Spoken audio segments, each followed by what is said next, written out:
Last week, or Cup Series was at Bristol. You stand on that track and you actually stand sideways because of the banking. Here, as you can tell, pretty straight up. This is a flat track down the straightaways, just a little bit of banking in the turns. Very flat, very hard for these guys to drive. One of the guys who drives it better than anyone, Mike Skinner. He spent some of his downtime playing golf and poker with some of his friends for a good cause. It also included a hoedown and an auction, the 4th annual Skinner Roundup.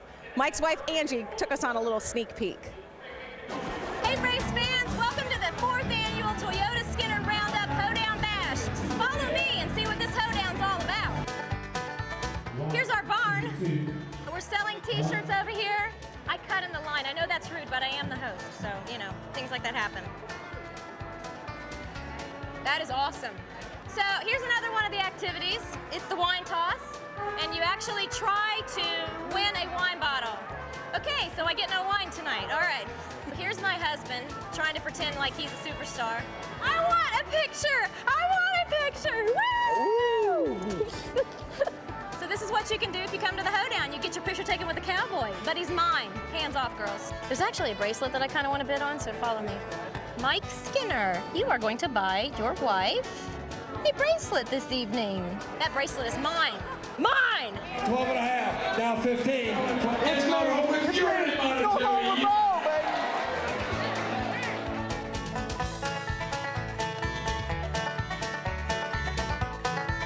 So thank you guys, and thanks race fans, and hopefully we'll do it again next year. See Come ya. to the hoedown. Peace out. We gotta go dance now. And how about $150,000 raised for local charities at the Skinner Roundup? That was pretty cool, but I remember something else that was cool. In 2007, you won both races here at Martinsville. Can you do it today? Well, we certainly hope so. I know our Tundra is really, really good. The International Monaco RV's Tundra has struggled a little bit in practice, but normally we're really, really loose the whole practice and we push the whole race. So we left a little bit of that free in it. I'm a little bit concerned watching the Cup cars, but it's a little bit different tires, so we'll see what happens, but I think our truck's pretty darn good. One pit stop or two today, Mike? Ask Gene.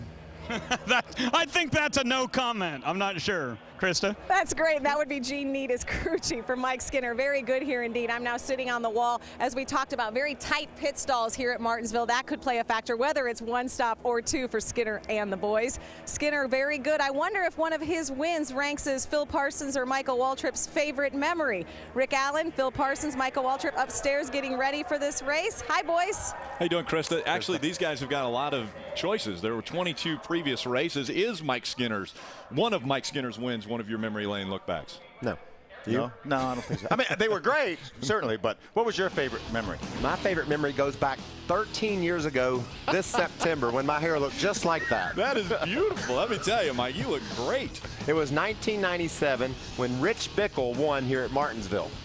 He started on the pole. He led over 200 laps. You can see Bickle as they go down into turn one here. That's him leading the charge with Ernie Irvin and Mike Bliss in hot pursuit. We're looking at him from Jimmy Hensley's camera, but Rich Bickle drove away from him to win that race. So you might ask, Mike, why is that so special to you? Well, my brother Daryl owns that 17 truck that drives away with the victory. Big for Daryl and big for the Waltrips. And my beautiful daughter Macy was born just 2 days later on the Monday following the races here in Martinsville that weekend. So it was a fun weekend for the Waltrips.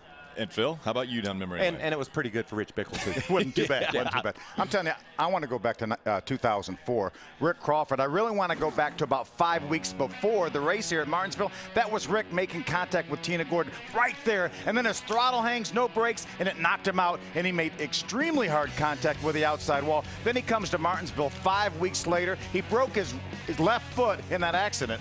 No place on earth that you use the brakes any more than you do here. Use that left foot. And Rick slayed him that day. He led a bunch of this race. He held off Dennis Setzer, the short track master, on a green-white checker to give he and Gene Need their first win together. Rick Crawford's third career win. What a great day for Rick Crawford, and maybe one that he may want to repeat maybe today. Well, you know what the theme is here, green-white checkers, and that's what I love about Martinsville. We're liable to see one of those this afternoon. Well, Rich Bickle isn't in this race today, but Rick Crawford is, and he's making his 325th start in the Camping World Truck Series. Krista? Yes, indeed. 325, a big number. You know, Hermie Sadler also in the field making his 325th NASCAR start. A lot of great storylines today and such a great track. You know, that's what the boys upstairs are saying, but what are some of our drivers tweeting?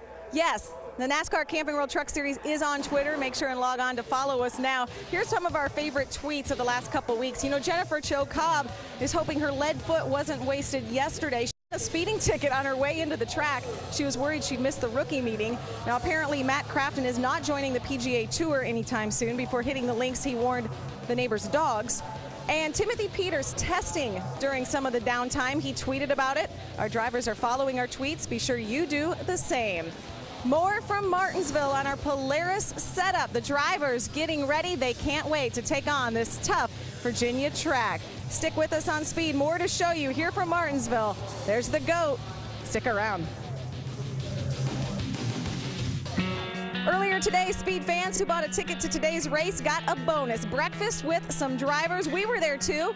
Rick, Phil, Michael, Ray, and myself, joined by Kevin Harvick, Ricky Carmichael, and Timothy Peters. Fans got to ask questions and get autographs at the Speed Grub and Rub.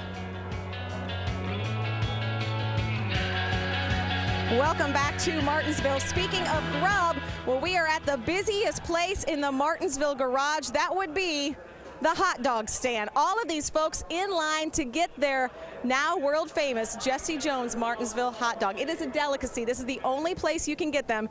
And rumor is Ray has had about 10 this weekend. And by the way, once this race starts, you'll see crew members, some people, the lines will still be long. It is definitely one of the hottest tickets inside the garage. The hot dog. We'll show you one in just a bit, but what we want to tell you is Ricky Carmichael, after that great 6th place finish in Atlanta, well, he hopped on a plane down to Daytona. He was part of Speed's Supercross broadcast, and he knows the track well. After all, he designed it, and the next day he held the very first Ricky Carmichael University.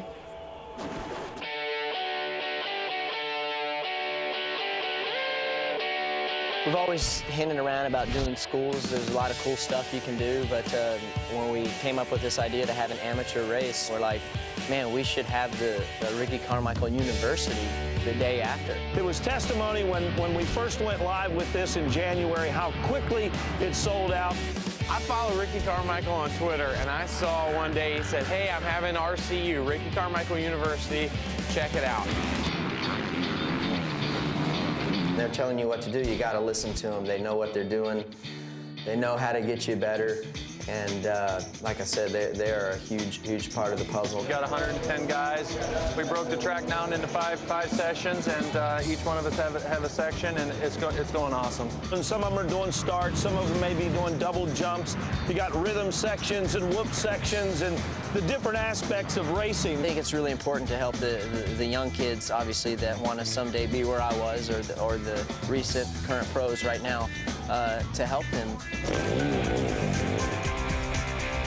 Going to Ricky Carmichael University is kind of like going to Richard Petty University. He is the man. That's how simple it is. You know, it was so cool to have Kyle Petty here in Rutledge. I don't know anything about riding dirt bikes. I've always rode street bikes. I've been on some dirt bikes, but never on a track.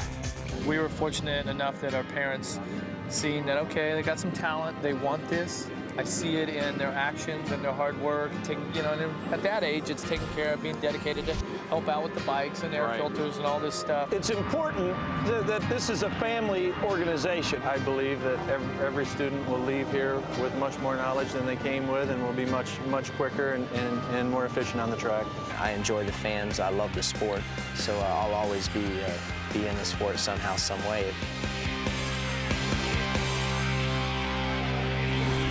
A real cool story on Ricky Carmichael University. That was a difficult track you had down there, but how about the difficulty of this track and your job today? Right now I'm thinking that this place is a lot harder, and my job today is a lot harder. I don't know what to think. I really don't. Obviously, this being a short track, and you gotta be right, So I just want to make it 250 laps, and if we do that, I think we're going to be good. I really got to pull from my knowledge that I learned of winning championships in motocross and being able to be there at the end and not be a hero in the first 20 laps. That's my motto today, and we'll see what happens. All right, the Ford truck rolls off 12th. Adam? And NASCAR history will be made today, Ray. Never has an Indian-born driver driven in NASCAR, but that will change here this afternoon. Narain Karthikeyan making his NASCAR debut. I know a lot of people have told you what you need to do in this race. What would make today successful for you? Yeah, getting to the finish would be successful, but people have told me it's going to be really hard.